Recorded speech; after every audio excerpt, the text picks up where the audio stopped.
가버넌스 센터가 창립 한 20주년째 올해 그렇게 되셨는데 국가의 굿 가버넌스를 위해서 참 여러모로 애를 많이 써 오셨다 하는 것을 오늘 이 전략 포럼 이제 세 번째 맞이하는 국가 가버넌스와 정치 체제 개혁 이 세미나에서 단적으로 아주 잘 느낄 수 있게 해줍니다. 평소 존경하는 이형용 가버넌스 센터의 이사장님을 비롯한 우리 가버넌스 국가 가버넌스 전략 포럼의 운영 그룹 우리 또 이명우 이 국회 도서관장님 또 우리 임현진 서울대 명예교수님 비롯한 여러분들의 그 노력에 대해서 저도 이제 이 국가버넌스를 위해서 뒤에서 이렇게 서포터로서 활동을 했던 사람으로서 좀 경의를 표하고 앞으로도 큰 활약을 통해서 대한민국을 좀 국격 있는 그런 나라로 발전시켜 가는데 큰 역할을 더 많이 해주시기를 기대를 하겠습니다. 저는 오늘 이 자리에 초청된 것이 아까 우리 김영래 총장님께서 잠시 소개해 주신 대로 지금 국회에 이제 김진표 의장님께서 굉장히 이 정치 개혁 또 이제 거기다 플러스하면 개헌까지 이렇게 해서 이 아젠다들을 꼭 좀 실현을 시켜야 되겠다 하는 강한 의지를 가지고 드라이브를 걸고 계시면서 그 국회 의장 직속으로 자문위원회를 전문가들로 이제 구성을 했는데 그게 이제 헌법 개정 및 정치 제도 개선 자문위원회 이렇게 되어 있습니다. 거기에 이제 위원장이 3분 이렇게 계신데 그 중에 한 사람 제가 이제 공동위원장으로 이렇게 맡아서 거기에 분과가 이제 한 4개가 있는데 개헌에 대해서 3개의 분과가 있고 그 다음에 이 정치제도 개선 분과가 있는데 제가 이제 정치제도 개선 분과위원장을 이렇게 맡아서 하다 보니까 이 오늘 이제 지금 하려고 하는 이 정치체제 개혁 여기 이제 이 선거제도 어떻게 할 거냐 또 공천제도 어떻게 이게 아주 엑기스입니다. 2가지 문제가 요거 이제 하는데 좀 나와서 얘기 좀 해주면 좋겠다. 이런 취지에서 제가 오늘 초대를 받고 온 것으로 그렇게 압니다. 그래서 이제 지금 국회에 전원위원회가 구성이 돼서 지난주까지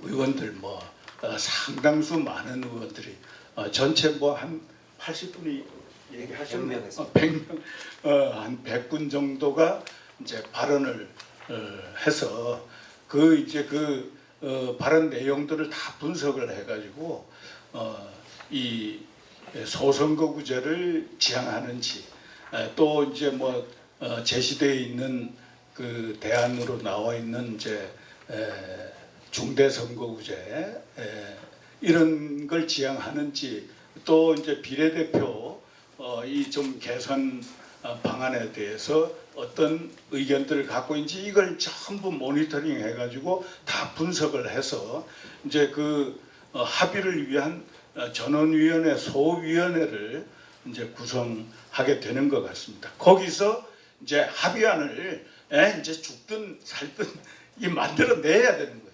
우리 의원님들이 이제 만들어내셔서 무조건 합의안을 만들어내셔야 된다 하실 수 있겠습니까? 거기에 대해서 이제 우리 전문가들이나 이제 국민들은 국회 뭐 맨날 하는 거 보니 아까 의장님 말씀하셨잖아요. 한 사람 한 사람 우수하고 뭐 다 그 똑똑한 것 같은데 이 집단으로 이렇게 움직일 때 보니 전부 이 망나니들이 돼가지고 저도 그 망나니 중에 한 사람이 됐는지 모르겠습니다. 그렇게 돼서 뭐 합의가 잘 되겠나. 요 이제 4년 전에 20대 국회의원 총선 앞두고 그때 이제 뭐 패스트 트랙을 태워가지고 요새 이제 위성정당이라는 참 우스꽝스러운 그런 부작용을 초래한 소위 준연동제 이 선거법 개정을 이제 일방적으로 합의해서 선거법 개정을 한 게 아니라 일방적으로 이제 밀어붙이다 보니까 이게 이런 그 부작용이 나올 수밖에 없었던 그런 걸 이제 지금 위성정당 나오게 돼 있는 걸 뻔히 알면서 이거 그대로 두고 또 내년 4월 총선을 치를 수는 없다는 거 아닙니까? 그래서 이제 국회 정치개혁 특위가 구성이 돼 가지고 이제 의원들이 이거 어떻게 하면 이런 부작용이 없는 국회의원 총선을 치를 수 있을 것인가 입법안들을 많이 이렇게 내놓고 있거든요. 거기에 이제 이렇게 보면 어떤 데는 소선거구제 그대로 유지하면서 준연동제가 이게 위성정당이라는 그런 터무니없는 부작용을 초래하니 다시 옛날로 돌아가자 소위 병립형 비례대표 선거로 가자 하는 그런 안서부터 준연동제는 그대로 이제 유지하면서 뭐 위성정당 출연을 방지할 수 있는 그런 이제 방안을 강구하는 그런 입법안 비롯해서 또 이제 제3의 대안으로 차제에 소선거구제를 넘어서서 이제 중대선거구제로 한 선거구에서 다수의 의원을 선출하는 걸로 가면 지금 이제 좀 그 양극화돼 있는 정치 현상들 이런 것들을 완화시키는데 도움이 되는 그런 선거 결과를 도출할 수 있지 않을까 하는 그런 안들이 지금 나와 있는 겁니다. 그게 다 대안이라고 할 수 있겠죠. 그걸 이제 저희 자문위원회 차원에서는 이제 우리 정개특위에 이렇게 자문한다 하는 그런 차원에서 저희들도 안을 고심해서 만들어 가지고 국회의장을 통해서 정개특위에 제안을 드린 바가 있습니다. 그리고 이제 국회 정개특위는 전원위원회에 올릴 그런 결의안 형태로 해가지고 이제 세 개의 대안을 이렇게 이제 제시를 한 걸 여러분들은 다 잘 아실 겁니다. 그런데 이제 조금 달라졌어요. 저희들이 세 개의 대안이라고 낼 때 하고 이제 국회 정개특위가 다시 정리해서 전원위원회에 올린 그 결의안의 대안 세 가지는 좀 차이가 있습니다. 저희들이 자문위원회는 어떻게 이제 세 가지 안을 냈었냐면 우선 이 준연동제를 유지하자는 그런 이제 의견들이 있고 또 그런 입법안들이 나와 있기 때문에 그걸 한 개 그 대안으로 제시해야 되겠다. 그렇게 해서 이제 거기에다가 플러스 이제 위성정당 방지하는 그런 방안들을 강구한 그런 내용.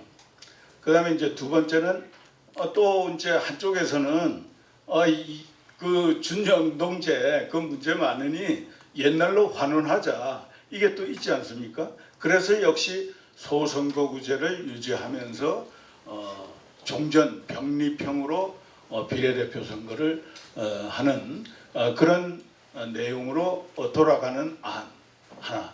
그 또 여야가 그런 입장일 수 있기 때문에 저희들은 배려하는 차원에서 소선거구제 유지하는 그런 안은 이렇게 두 개를 내었고, 또 하나는 이제 제3의 대안으로 이 도시의 경우에는 이제 중대선거구제로 하고 농산 어촌 좀 인구가 희박한 지역의 경우에는 뭐 여러 개 시군을 합해서 겨우 이제 그 2대1 그 바닥 인구 겨우 맞추는 그런 식의 이제 선거구이기 때문에 그거는 그냥 소선거구제로 1인 선출하는 그걸로 이제 이렇게 가는 복합형 이제 그 선거 제도를 제안을 한 겁니다. 이렇게 이제 세 가지 안을 내고, 그다음에 이제 비례대표는 지금 그냥 전국적인 그런 그 전국형으로 해가지고 그냥 정당 득표한 비율대로 이렇게 배분을 해서 이제 하는 그런 식으로 하는데 좀 문제가 있으니 한 세 가지 정도 개선안을 저희들이 낸 겁니다. 첫째는 권역별로 하자. 전국 단위가 아니라 전국을 뭐 한 6개 단위 정도로 나누어서 권역별로 비례대표를 선출하자. 그런데 이제 이 정개특위 안에는 보면 6개 또는 전국의 이제 광역자치단체 단위로 해서 17개 이렇게 두 가지 형태로 제안이 되어 있는 걸 봤습니다만은, 어쨌든 좀 권역별로 선출하는 제도. 그 다음에 또 하나는 중복 입후보제를 허용하는. 그 전에 이제 섭외율제 비슷한 겁니다. 그러니까 지역구 선거에도 입후보하고 또 권역별 비례대표에도 입후보하는 이런 형태.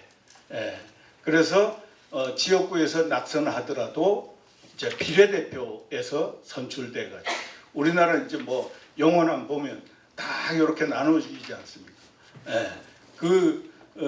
거기에서 낙선하더라도 비례대표에서 선출돼가지고 올라올 수 있다면, 호남에서 국민의힘 의원이 비례대표로 올라온다 그러면 지역 대표성을 띠고 이제 선출이 되는 겁니다.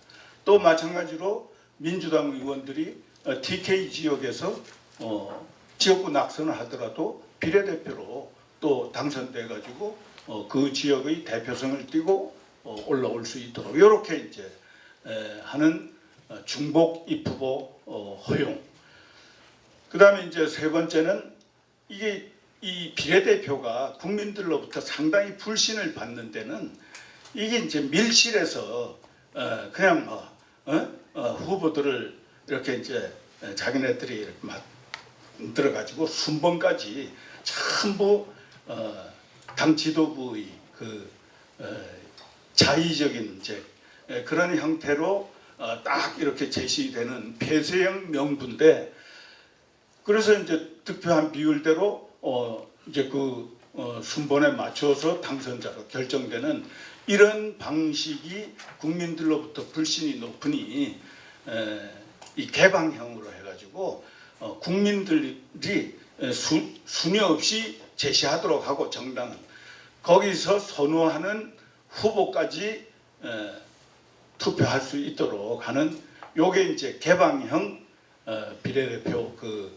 선출 방식인데, 그렇게 하자. 정당 투표도 하고 그 제시된 그 비례대표 순위에 관계없이 제시된 그 중에 나는 누구를 선호한다. 그러면 이제 다수 득표한 사람 순서대로 이제 당선자가 결정되도록 하는 요 세 가지 그 비례대표 개선 방안을 같이 이제 제시한 겁니다. 요거는 비례대표 개선 방안은 소선거구제든 또 중대선거구제든 뭐 복합선거구제든 그건 비례대표가 있는 선거에서는 다 적용될 수 있는 개선 방안이 다 될 수 있는 겁니다. 그랬는데 이제 지금 국회에서 이제 전원위원회 결의안 형태로 올린 3개의 안에서 이렇게 보면 그건 없어졌어요. 소선거구제 유지하면서 종전 비례대표 병립형으로 가는 회귀하는 그 안은 없어졌습니다. 소선거구제 유지하는 것은 그냥 준연동제 현행 그걸 유지하면서 위성정당 방지 안 요거 내는 그 수준 이렇게 돼 있거든요. 그래서 저는 이상한 거예요. 좀 우리 조혜진 의원님께 여쭤보고 싶은 것이 대개 입법안을 낸 국민의힘 의원 그 법안들이 몇 개가 종전 회기였기 때문에 우리 자문위원회는 그 배려 차원에서 대안 중에 하나를 종전 회기형 그걸 냈는데 이번에 이제 합의해서 올리는 거기에는 빠졌더라고요. 그러니까 이 국민의힘에서는 종전으로 회귀하는 것은 포기하신 모양입니다. 그건 아니고. 그건 아닌데 하여간 소선거구제를 유지하는 거기는 연동형 요것만 들어가 있어요. 그다음에 이제 그 3개 안을 올렸는데 또 나머지 2개는 어떤 거냐면 제1안이 이제 도농 그 복합 선거구제 도시는 대도시는 이제 3인에서 5인 이렇게 하는 그런 이제 중선거구요. 이렇게 하면서 그다음에 권역별 비례대표 이렇게 이제 하나 돼 있고 또 하나는 이제 그 대선거구제인데 7인까지 선출하는 걸로 해가지고 하면서 그냥 비례대표는 종전 전국 선거구에 그냥 단순 이개방형도 아니고 권역별도 아니고 또 중복이 후보는 지금 전체적으로 다 빠졌고요. 그렇게 지금 이제 올라가 있는 걸 봤습니다. 그렇게 해서 지금 논의가 될 텐데 저는 저희들이 이제 자문위원회에서 의견을 낼 때는 비례대표 제도를 이런 방식으로 개선을 하려면 지금 현재 47석 가지고는 그가 택도 안 됩니다. 권역별로 어디다 갈라붙입니까? 그래서 한 100명 가까이 돼야 좀 권역별로 갖다 붙이고 할 수 있기 때문에 소선거구 그거 유지하는 그런 안에서 소선거구 253개인데 거기서 뭐 좀 줄여가지고 비례대표를 한 50석 넘겨주자 253개에서 50개 좀 줄이자 이거는 거의 불가능하다고 보는 거예요. 그래서 의원 정수를 50석 확대해가지고 그거 다 몽땅 비례대표로 가도록 하고 다만 비례대표 의석을 배분할 때 수도권보다는 더 지방에 더 많은 의석 배정이 좀 될 수 있도록 그거는 뭐 가중치를 좀 두면 될 수 있기 때문에 그렇게 하는 안을 이제 제시를 저희 자문위원회는 했습니다. 이건 뭐 50명 증원안을 이거 내는 순간 엄청나게 두들겨 맞을 것이다. 이거 다 뭐 당연히 예상을 하고 그러나 이제 자문위원회가 대부분 그 이제 전문 학자들로 많이 이제 구성이 되어 있기 때문에 그분들이라도 이렇게 비례대표 개선하려면 이 비례대표 수를 확대할 수밖에 없다. 그런데 지역구를 줄여가지고 이쪽을 늘리는 거 할 수 있냐? 불가능하니까 의원 정수 확대 이거밖에 없지 않냐 이렇게 이제 제시를 한 겁니다. 그래서 소선거구제 유지하는 두 개의 안에는 50명 증원을 갖다 붙인 거죠. 그리고 이제 중대선거구제로 가는 경우에는 대도시에서 이걸 이제 뭐 산민에서 한 7인 정도 이렇게 한다고 했을 때 그거 이제 이렇게 좀 엮다 보면 그 헌법재판소에서 제시한 인구 그 기준 2대1 기준을 충족하면서도 의원 수를 좀 줄일 수 있다. 7개 선거구를 합했다 그러면 거기서 뭐 한 석 정도 줄인다. 이런 게 가능하지 않겠냐. 그래서 뭐 서울서 뭐 두세 개, 또 뭐 경기도 좀 많은 수도권에서 뭐 몇 개 이렇게 하고 또 대도시 지방에도 대도시의 경우에는 뭐 한 석 정도씩 이렇게 빼가지고 비례대표에다가 얹어주자. 그렇게 해서 비례대표가 실질적으로 좀 개선이 될 수 있도록 하는 그런 이제 안을 저희들이 던져 놓은 겁니다. 그런데 이제 전원위원회에서 조금 이렇게 달리 구성을 해가지고 이제 안을 냈습니다만은 앞으로 이제 그 소위원회 구성되고 전원위원회 또 법사위원회 거쳐서 이제 본회의에서 의결돼야 이제 이 선거제도가 확정이 되는 겁니다만은 그 과정에서는 언제든지 다 이 결의안도 수정이 될 수 있는 걸 전제로 이렇게 이제 해놓았기 때문에 좋은 최적의 대안을 우리 의원님들이 잘 마련해 주실 것으로 기대를 하겠습니다. 저는 이 말씀이 좀 길었는데 죄송하게 생각하고 이제 앞으로 토론에서 좋은 의견들이 많이 도출되기를 바랍니다. 감사합니다. 예, 이주영 전 국회 부의장님께서 여는 말씀에 대해서 해주셨습니다.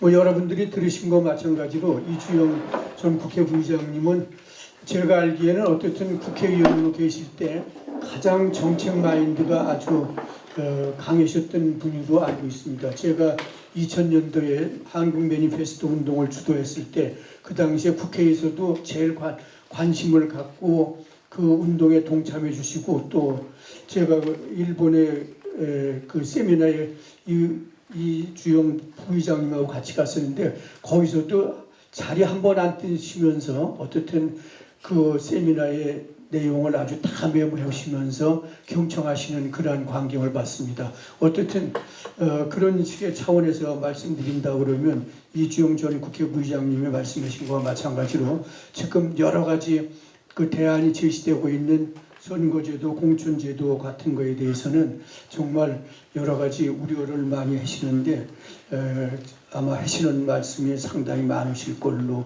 알고 있습니다. 어쨌든 좋은 말씀을 해주신 이주영 전 국회 부의장님한테 다시 한번 큰 박수 보내주시기 바랍니다. 예, 그러면 지금부터 본격적인 세미나를 시작하도록 하겠습니다. 우선 오늘 그 발제는 선거제도와 공천제도 두 가지에 대해서 발제를 해주시겠습니다. 선거제도에 대해서는 조금 전에 이주영 전 부의장께서 말씀하신 것과 마찬가지로 지난 그 국회 전원위원회에서 얘기됐던 선거제도와 관련돼서 조혜진 국민의힘 의원님과 그리고 김용배 민주당 의원님께서 말씀을 해주시겠습니다. 그리고 공천제도에 관련돼서는 김두수 시대정신연구소 소장님하고 김용준 배재대학교 석좌 교수님께서 말씀을 해주시겠습니다. 어쨌든 선거제도와 공천제도는 저는 이것은 양면적인 그러한 그 내용을 갖고 있다 그렇게 볼 수가 있습니다. 서로 분리될 수 없는 것이 아니고 서로